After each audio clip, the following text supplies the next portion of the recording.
Joining me now are two of the most respected players in Australia's audio scene. Ralph van Dijk is boss of audio agency Eardrum, and Ramesh Sathiah is creative director of Australia's best-known music and sound design company, Songzoo. And they're today announcing a new venture. So welcome both. Let's start with your news, a coming together of the two families. Tell me about Resonance.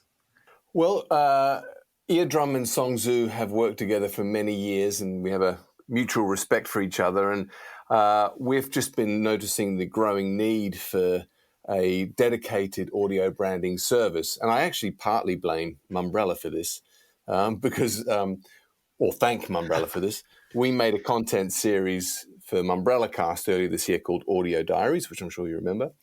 And I interviewed a number of Australia's leading CMOs about the role of audio. And without exception, they all said audio was playing an increasing role in their brand moving forward. And so, it's really born out of need is why we're really moving forward on this now. Well, look, and it's probably, and I'll bring you in at this point, Mesh. It's probably just worth for people who aren't as close to the audio sector as yourself, explaining what the two partners are bringing to this. What Songzoo does versus what Eardrum does. Look, the way the simplest terms is we feel that we're stronger together.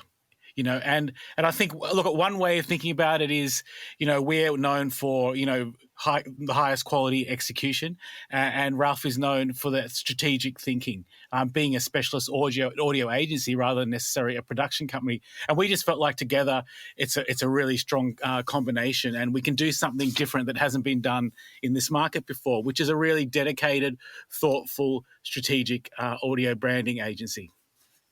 And look, and I suppose the heritage for Songzoo is it's, to put it really simplistically, the creating of the music. Yes. Well, actually, the interesting thing is we're generally, and this is the big difference, is we're generally part of the post-production process. So music is thought of as something you do in post. It's like we have pictures, we have a commercial.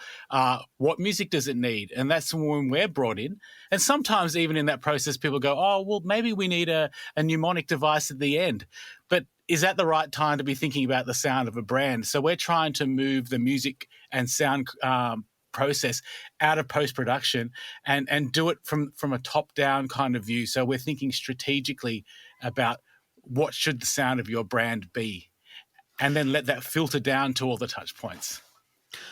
Well, I must admit, I can't think of a time, certainly sitting from where I sit, writing about this industry, where I haven't seen so much change all at once for the audio sector. We people like podcasting is having its second or possibly third coming.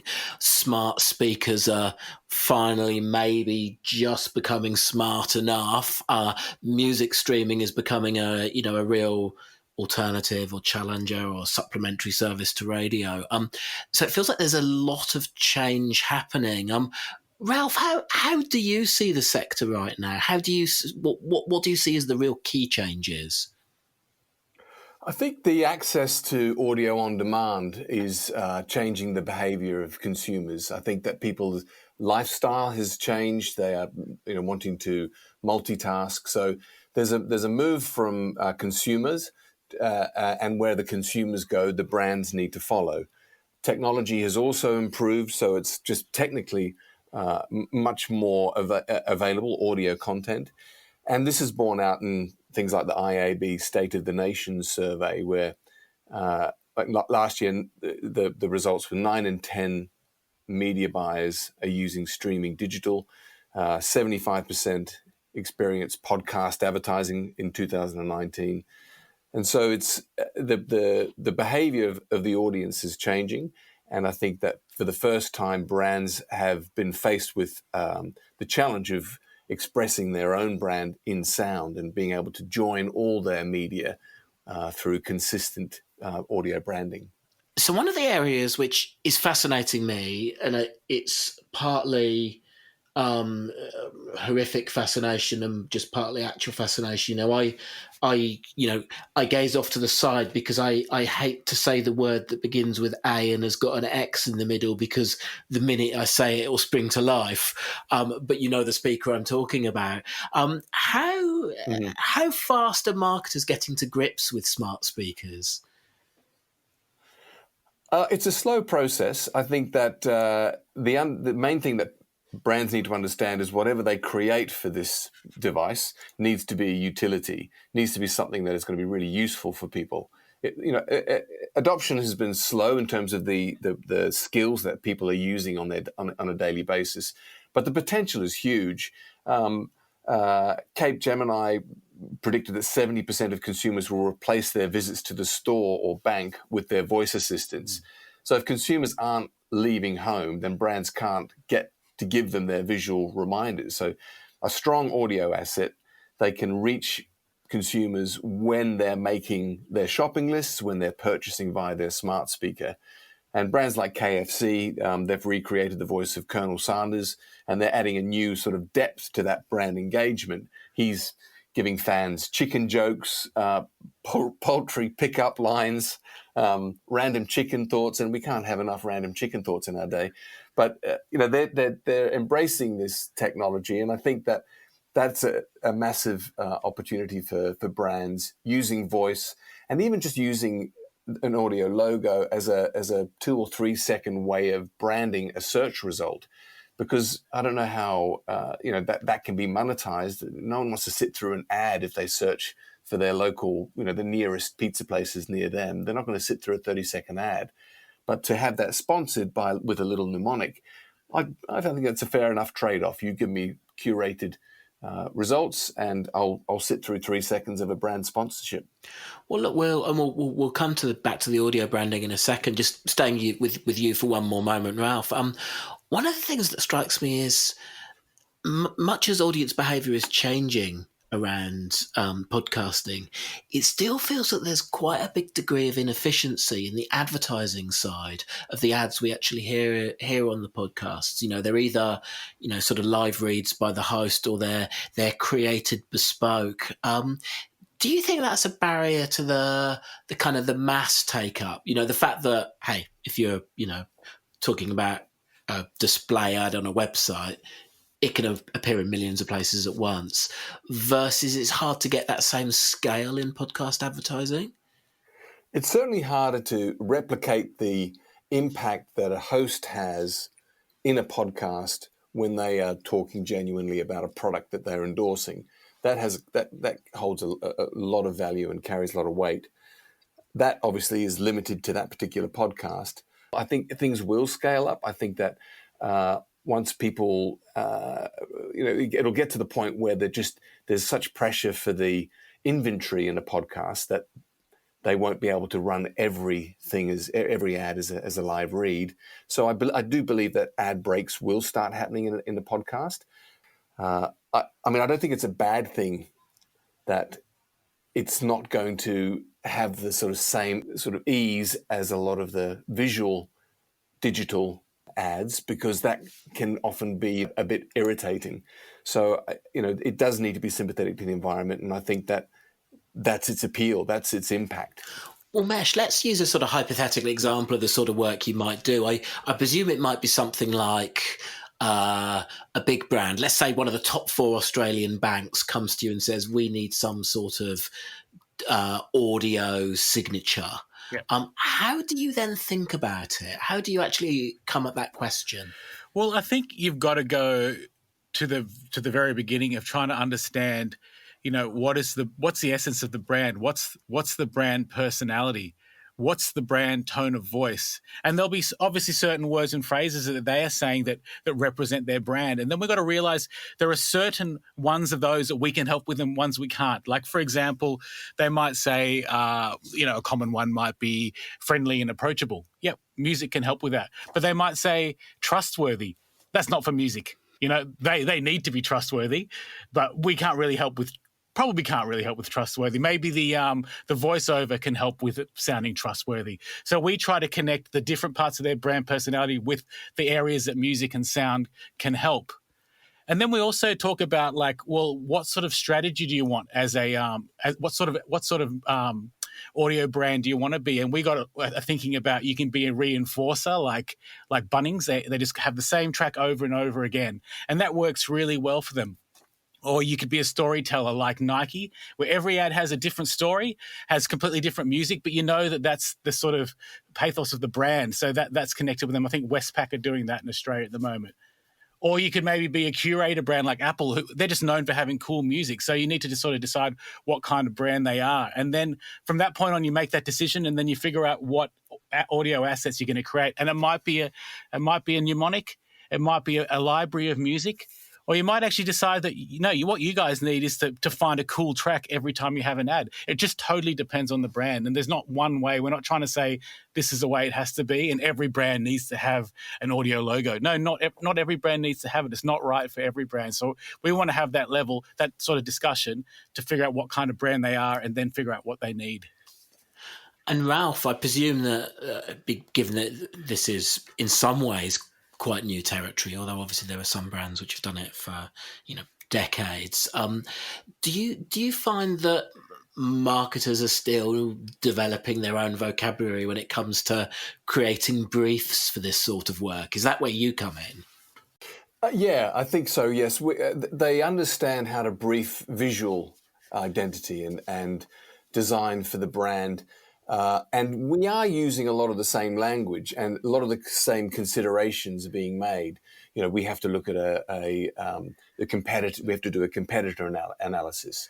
We have to look at the application of the whatever we're creating. What devices is it going to be best used in? What advertising platforms have you been using? What style of advertising? So brands understand the vocabulary in explaining that visually, and then we will interpret that and say, okay, well, this is the palette that we can use both in voice and in music to express what you're trying to achieve. And it's no surprise that we're working with the top design agencies, and they're bringing us in when they're getting briefed to do a rebrand. They understand the role audio can play as part of that. And we're doing that in conjunction in more cases. So, Mesh, looking either around the world or locally, which brands are already doing it well? Well, look, in Australia, I think there are a few brands that are doing it well. One that I think we're involved in is Woolworths. I think they've got a really good balance of it. What they're doing is they've got a historic audio logo, which is the Fresh Food People melody, which they've just basically taken a part of it. They no longer sing it, but they use that melody. But they have a wide variety of music they use. So unlike Bunnings, who just use one track, Woolworths have got a suite of maybe 20 or 30 tracks that they use. But they're all tied together from having an understanding of what's the tone and feel of the brand. So they actually license a lot of songs, but we bring it into the style of Woolworths. So, for example, last year they licensed Blitzkrieg Bop from the Ramones. But we made it feel like a Woolworths track. So somehow... Of course, there are some Ramones fans who will never forgive you for exactly, that. Yeah, exactly. Hey, don't tell them where I live. So I think they're a really good example of it. But, people always mention Apple as being one of the great audio brands. But if you look at what they do, there actually is virtually no consistency in it at all. It changes all the time. But as a whole piece of communication, they got other areas of their communication that's absolutely consistent. The look and feel of it is absolutely consistent. And the other thing that people expect from Apple is that the music will be cool. So they're two completely different examples, I think. And Ralph, do you want to build on that? Are there any brands that leap out for you? Well, I think that the ones that we believe are doing it best is the ones that are most consistent. And brands like Toyota with Oh, What a Feeling, Mesh mentioned Woolworths, the McDonald's is obviously a big case study in our world. That consistency is so critical, and it makes the decision-making process of getting it right so much more important, because this is something you should live with, because the longer you live with it, the more valuable it becomes. So it's so important that it not just is associated with the brand, whatever the mnemonic or the piece of music is. It's that every time it's heard, it says something about the brand. It's expressing some element of its personality. And that's where a lot of mistakes, I think, are being made, where people are rushing to execution and they are ending up using the same sort of palette of sounds and the same pentatonic scale. And they end up all sounding pretty similar. But there's such a wide variety of options available. I mean, iiNet do it well with their brand voice, their consistent use of their brand voice. He just needs to say 3 words that don't need to mention the brand, and you're already thinking iiNet. Now, that enables that brand to use short ad units and to be instantly, making its statement and being recognizable within the first few seconds, and that's a huge advantage. Now, Ralph, in about 3 weeks' time, you're going to be speaking at Mumbrella's Audioland event on October the 13th. Without giving too much of your presentation away, you're going to be talking jingles. Yes, love them or hate them, but we can't live without them. Australia has a long heritage of famous jingles, and some of them are great and some of them great. And I think that we'll be looking and dissecting some of the favorites and seeing which ones have done it really well and which ones have just stuck around long enough to become part of the furniture. And we recognize them, but we kind of do an eye roll. We'll be looking at, and some of the stories behind them are really fascinating. Some of the stories about how some of the most well-known jingles have been sort of turned around in 10 minutes because there was an idea in the studio, and then some that have been shopped around from agency to brand to agency and have finally sort of come to fruition. But we'll be looking at what can we learn from those most famous and familiar jingles that are out there. Well, Ramesh and Ralph, thank you both very much for your time. Thanks a lot, Tim. Welcome, Tim.